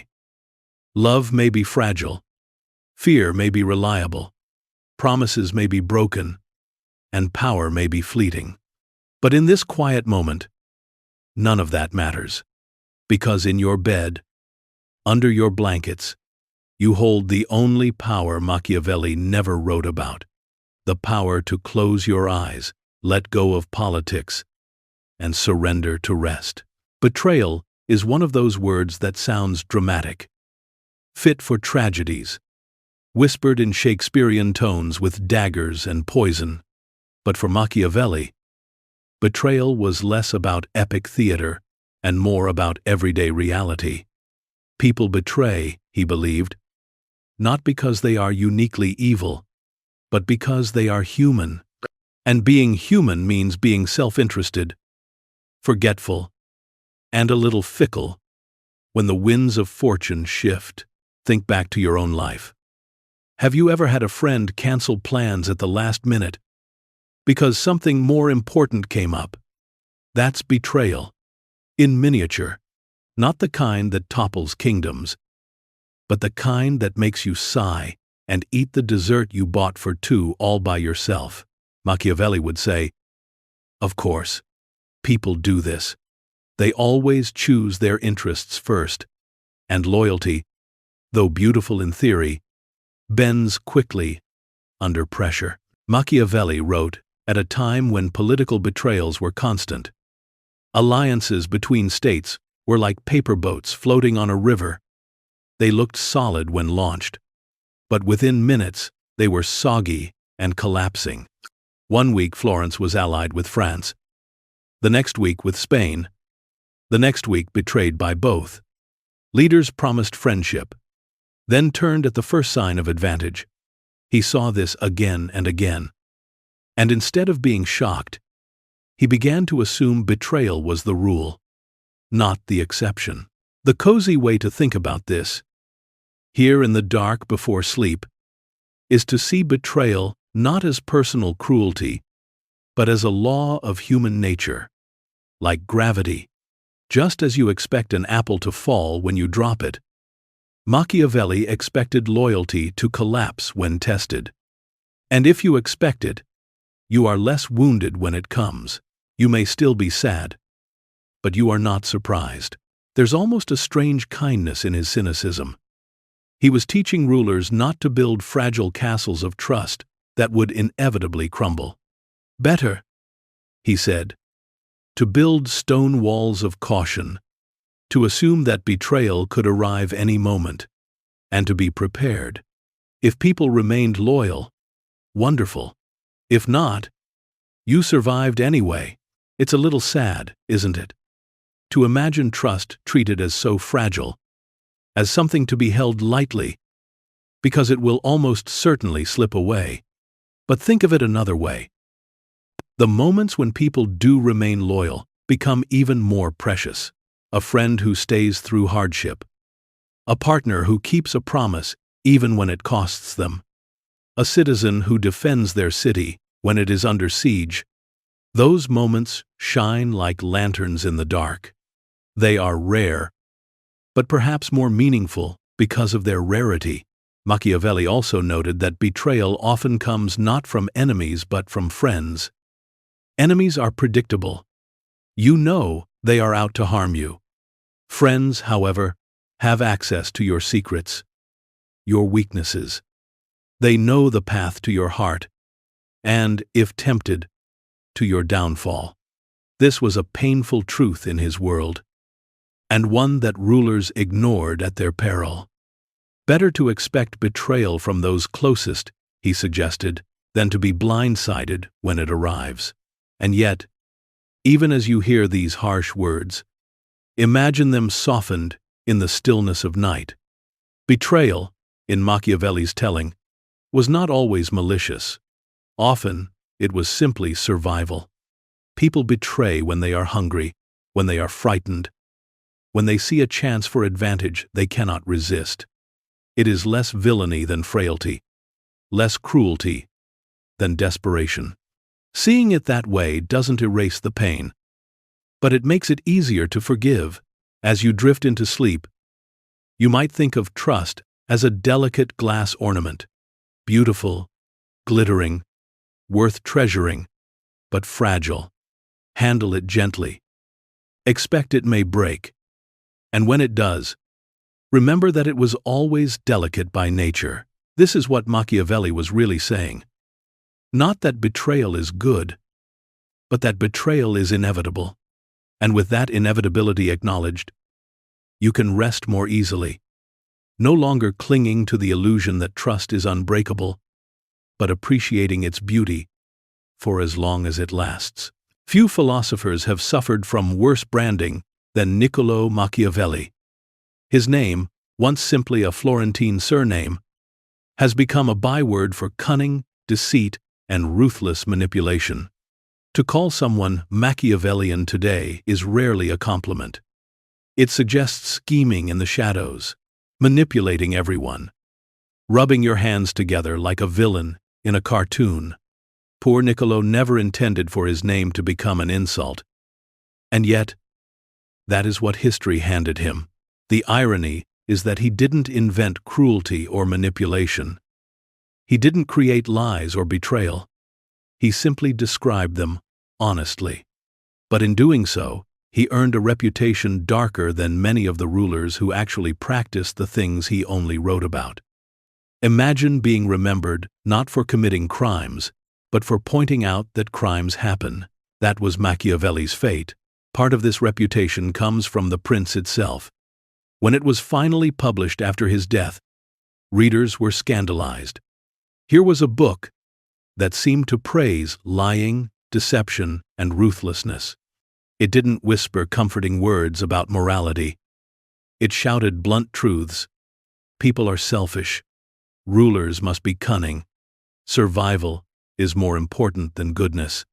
For a Europe steeped in ideals of Christian virtue, this was shocking. To many, it felt like an endorsement of evil. The Catholic Church certainly thought so. The prince landed on the index of prohibited books, condemned as heretical. Preachers thundered from pulpits against Machiavelli, calling him the devil's counselor. His name became associated with wickedness itself, and the label stuck. Even Shakespeare, writing a century later, used Machiavel as shorthand for villain schemers who plotted murder and betrayal. Niccolò was long dead by then, but his ghost haunted the stage as a symbol of treachery. It didn't help that he was Italian. For Northern Europeans, Italy was already seen as a land of intrigue, poisonings, secret plots, and shadowy politics. Machiavelli's book seemed to confirm the stereotype. "See," they said, "even the Italians admit their politics are full of deceit." His name became the poster child for the dark reputation of Renaissance Italy. Yet the man himself was more complicated. He wrote comedies and poems. He had friends. He longed to return to politics, not as a villain but as a loyal servant to Florence. He wasn't a murderer. He wasn't a tyrant. He was a thinker, a diplomat, a man with sharp eyes and a sharper pen. But pens can be dangerous weapons, and his words were twisted into something far larger than he ever intended. Why did his name become an insult? Perhaps because people are always more comfortable blaming the messenger than facing the message. Machiavelli told rulers what they already knew in their hearts: that they lied, that they betrayed, that they ruled through fear. Instead of admitting it, they could point to him and say, "Look at this man, corrupting us with his evil ideas." He became the scapegoat for truths no one wanted to acknowledge, and yet, centuries later, his reputation still fascinates. To call someone Machiavellian is to recognize their cunning, their ability to manipulate situations, their talent for survival. It is an insult, yes, but often tinged with admiration. After all, who wouldn't want a little Machiavellian cleverness when navigating life's challenges? As you lie here in the quiet, you might feel a small sympathy for Niccolò. Imagine him in his study, tired, exiled, scratching out his ideas by candlelight, hoping to win back favor. He had no idea his name would one day be whispered as an insult, spat like poison in political debates, or hurled like a dagger in literature. He only wanted a job. Instead, he became a legend, the villainous kind. But perhaps, as you drift toward sleep, you can hold on to the softer truth. Machiavelli was not the devil, but a man who looked at the world clearly and dared to describe it. His reputation may be dark, but behind the shadow was a thinker who, like all of us, simply wanted to be understood. Poor Niccolò Machiavelli. For centuries, his name has been dragged through the mud, paraded as the shorthand for cruelty manipulation, and villainy. If someone calls you Machiavellian today, they don't mean you're good at writing plays or that you have sharp insights about history. They mean you're sneaky, scheming, and possibly plotting to push someone down a staircase. His reputation has made him sound like a Disney villain in tights, cackling from the shadows with a goblet of poisoned wine in hand. But the truth is far less sinister. Machiavelli wasn't actually evil. He didn't invent treachery, cruelty, or deception. He didn't even celebrate them for their own sake. He simply looked at the world, really looked at it, and wrote down what he saw. And what he saw wasn't always pretty. He saw that rulers often had to make difficult, even ugly choices. He saw that people betrayed each other, that loyalty was fragile, and that the world was unpredictable. Instead of writing comforting fairy tales about morality and politics, he chose to write what we might call realism. It's a little like weather forecasting. If a meteorologist says there's a thunderstorm coming, no one accuses them of being evil. They're just pointing out what the radar shows. Machiavelli did the same thing with human behavior. He wasn't making the storm. He was holding up the radar screen and saying, "Better bring an umbrella." Or, in your case, an army. The thunder was already there. Why then was he painted as a villain? Because people don't like blunt honesty, especially when it tears down illusions. We like to believe that rulers are noble, that politics is guided by virtue, that loyalty and love hold empires together. Machiavelli was the man at the dinner party who leaned over and said, "Actually, the host watered down the wine. Half the guests are gossiping about you. And by the way, your chair is wobbly." Nobody wants to hear it, but that doesn't make it untrue. And in his own life, he wasn't particularly cruel. He wasn't a tyrant, wasn't a warlord. He didn't command armies or run torture chambers. He was, by all accounts, witty, sociable, fond of conversation, and devoted to his city. He wrote comedies that made people laugh. He raised a family. He wanted to serve Florence, not burn it down.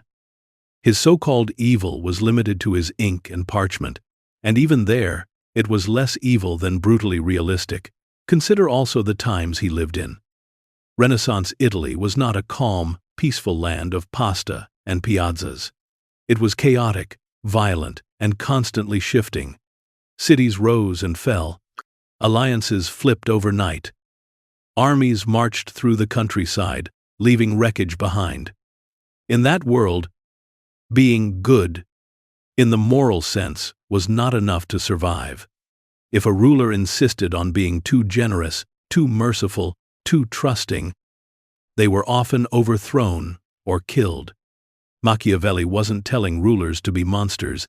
He was telling them to be survivors. Think of it like this. If someone gives you advice on how to drive safely in heavy traffic, keep your eyes open. Don't assume the other driver will yield. Be ready for sudden turns that doesn't make them antisocial or mean-spirited. They're not saying, crash into people. They're saying, don't get yourself killed by expecting perfect courtesy on the highway. Machiavelli gave the same kind of advice, except instead of traffic, it was politics. So, no, he wasn't evil. He was clear-eyed, and maybe a little too clear-eyed, for comfort. His willingness to describe power in terms of deception, fear, and force made him seem ruthless. But imagine if he had dressed it up in softer language. Imagine if he had written something like, "Rulers should always strive for goodness, and if they do so, people will reward them with eternal loyalty." That would have been comforting, yes, but it also would have been a lie. And if you were a prince depending on that false advice, you might have lost your throne by believing in a fairy tale. Machiavelli, in his bluntness, was actually doing rulers a favor. He gave them the bad news straight. He said, "People will betray you. Fortune will shift. Armies will fail. Love will fade. Plan for it. Prepare for it. Accept it. That's not evil. It's practical. As you drift into sleep, perhaps you can imagine Niccolo not as a villain in a black cloak, but as a weary uncle with too much life experience. He's not whispering wicked plans. He's giving you the kind of advice that may sting, but will save you later. Advice like, don't put all your faith in flattery. Don't expect eternal loyalty. Don't forget that appearances often matter more than truth. He wasn't trying to make people cruel. He was trying to make them survive. And maybe that's why his reputation has always been complicated. To the hopeful, he sounded harsh. To the cynical, he sounded honest. But behind the centuries of misunderstanding, there was simply a man who loved his city, who wanted stability, and who believed that telling the truth, even an uncomfortable truth, was better than offering a lie. Not a villain, not a saint, but a realist with a quill. Now that we've spent so much time with Machiavelli's sharp observations, it's fair to ask, what can we, ordinary people without crowns or armies, possibly learn from him? None of us are ruling Renaissance city-states. At least not that I know of.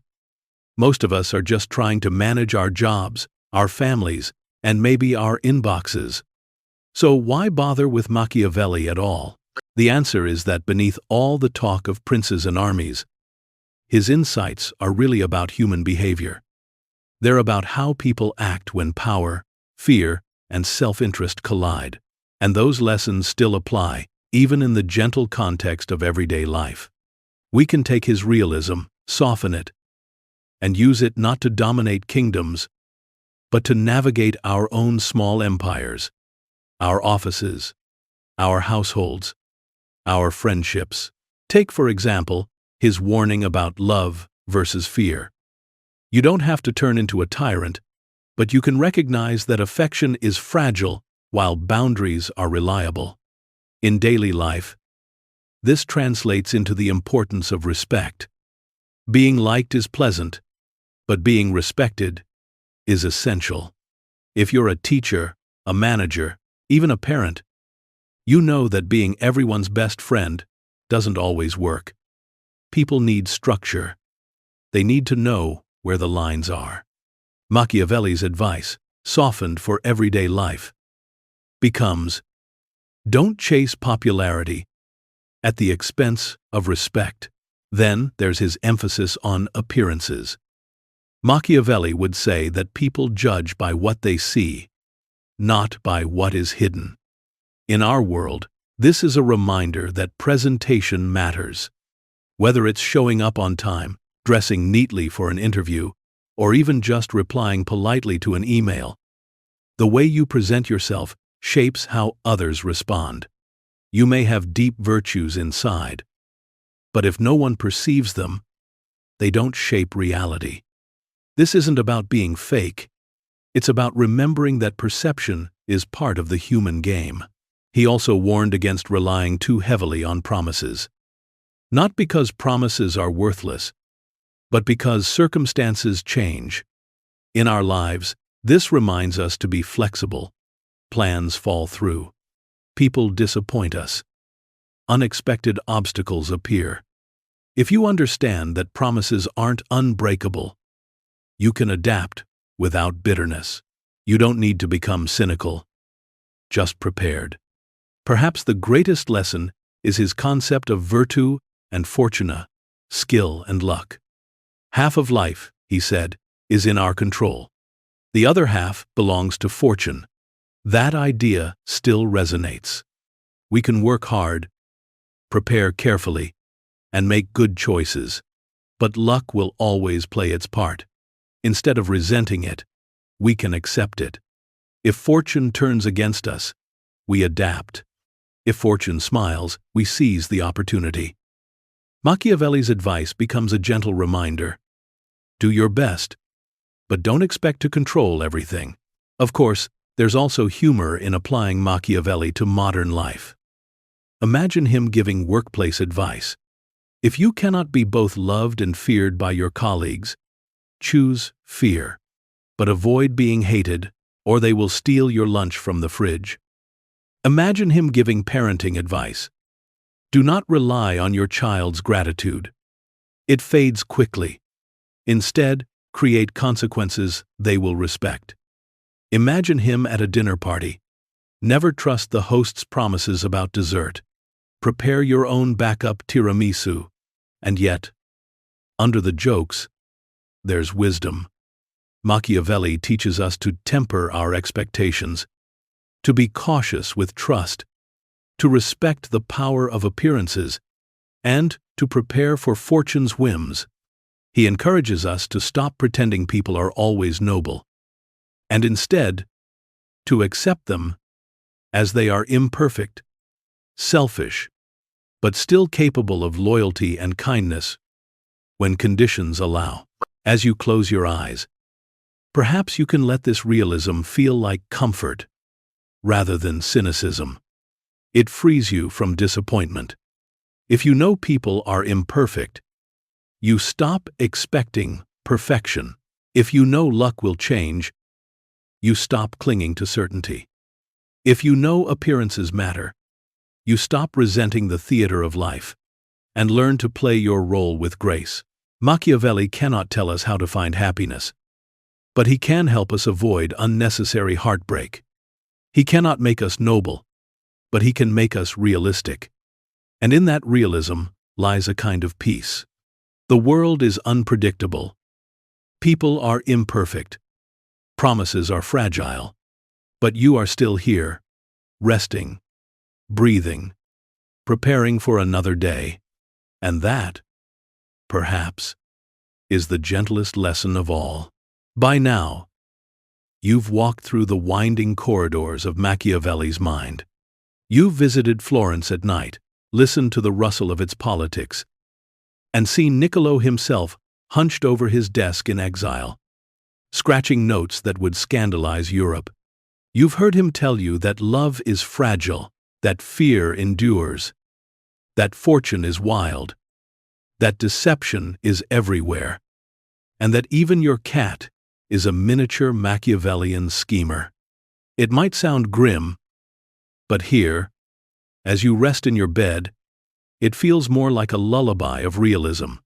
The world is complicated, messy, unpredictable, and strangely, that knowledge helps you let go. Think about it. How many of your worries come from expecting people or life itself to behave perfectly? We imagine friends will always be loyal, promises will never be broken, fortune will always smile. And when reality disappoints us, we feel crushed. Machiavelli steps in like a blunt but oddly comforting guide and says, "Why are you surprised? Of course people are fickle. Of course fortune shifts. Of course appearances are just performances. Stop expecting perfection. Expect imperfection, and you'll suffer less. It's not the stuff of Valentine's cards, but it's the stuff of good sleep. Because once you accept that the world is not neat and tidy, you stop wrestling with it in your head. You loosen your grip. You release the frustration of trying to force reality to be something it is not.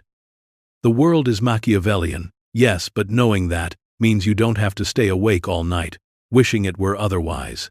And so, softly, the lessons of Niccolo gather around you. The fox and the lion pace at the edge of your dreams, one cunning, one strong, reminding you that balance is the key. Love drifts like a feather through your thoughts, delicate and beautiful, while fear hums beneath it, like the low, steady rhythm of a drum. Fortune dances, unpredictable. A partner who may spin you one way tonight and another tomorrow. Armies of tiny pajama-clad soldiers stand guard at the corners of your blanket, not with swords but with feathers, protecting your rest. And through it all, Niccolo himself, not a villain but a weary realist, sits nearby with his quill, whispering advice that sounds cynical but is really just practical. In your half-dreaming state, you might even see how his advice applies to your own life. Not in grand battles or princely intrigues, but in the smaller struggles of daily living. Don't be shocked when someone disappoints you. Don't despair when luck changes. Don't assume appearances are reality. And above all, don't cling so tightly to illusions that you cannot sleep. Let them go. Let the cynicism drift into your dreams, not as bitterness but as relief. Imagine drifting into a dream where Machiavelli himself appears, not in a dark cloak with sinister plans, but in a comfortable chair beside the fire. He smiles wryly, pours himself a glass of cheap wine, and shrugs. Life is unpredictable, he says. People betray. Fortune rages. And yet, somehow, you can still laugh, still love, still rest. Then he raises the glass, nods at you knowingly, and vanishes into the dream. And as his words fade, so do your thoughts. The cynicism that once seemed sharp now feels soft, like wool.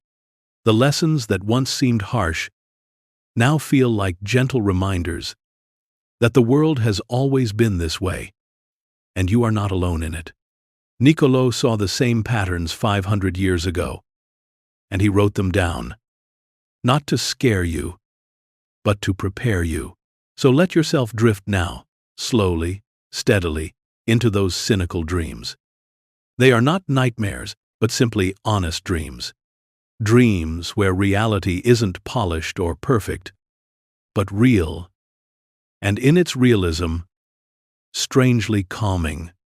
For if you can dream with Machiavelli's clarity, you can wake with lighter burdens, having already accepted that the world is a little flawed, a little selfish, but still a place where beauty, laughter, and sleep are possible. At last, we arrive at the end of this long wandering through Machiavelli's philosophy. And here is the most unsettling, and somehow the most comforting truth. Everyone is using you. Your friends, your co-workers, your cat. People are guided by their needs, their desires, their self-interest. Sometimes they use you for companionship, sometimes for support, sometimes simply because you're the one who remembered to bring snacks.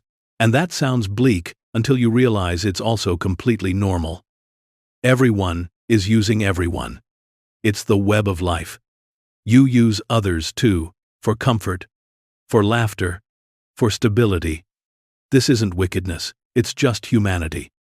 We are social creatures, leaning on each other, depending on each other, giving and taking in endless exchanges. The word use sounds harsh, but think of it as sharing.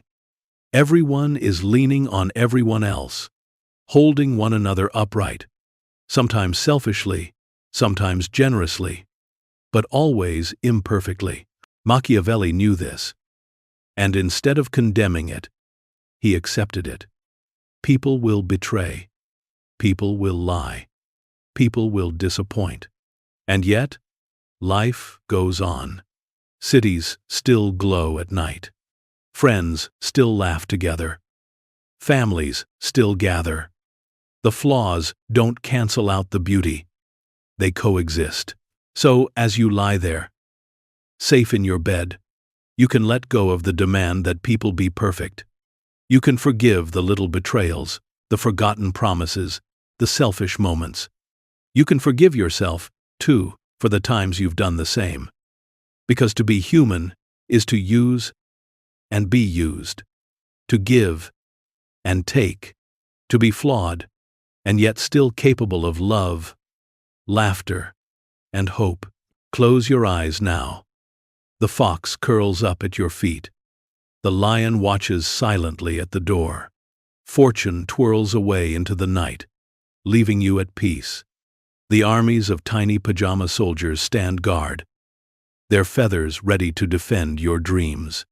And Niccolò Machiavelli, the weary realist so often mistaken for a villain, fades into the shadows of history, leaving you not with fear, but with calm acceptance. Yes, everyone is using you, But that's okay, because you are using them too. And in that endless exchange, messy and imperfect, life continues. It is enough. You are enough. The night is here, the world is quiet, and sleep is ready to welcome you. And now, it's time to rest. Close your eyes, let go of the day, and drift peacefully into sleep. If you're still awake and your mind is wandering, don't worry. You can gently follow it into one of the 2 videos glowing softly on your screen, ready to carry you deeper into calm. And if you'd like more nights of stories like this, make sure to subscribe. It's the simplest way to keep these midnight journeys waiting for you. Sweet dreams, sleep well, and I'll see you in the next story.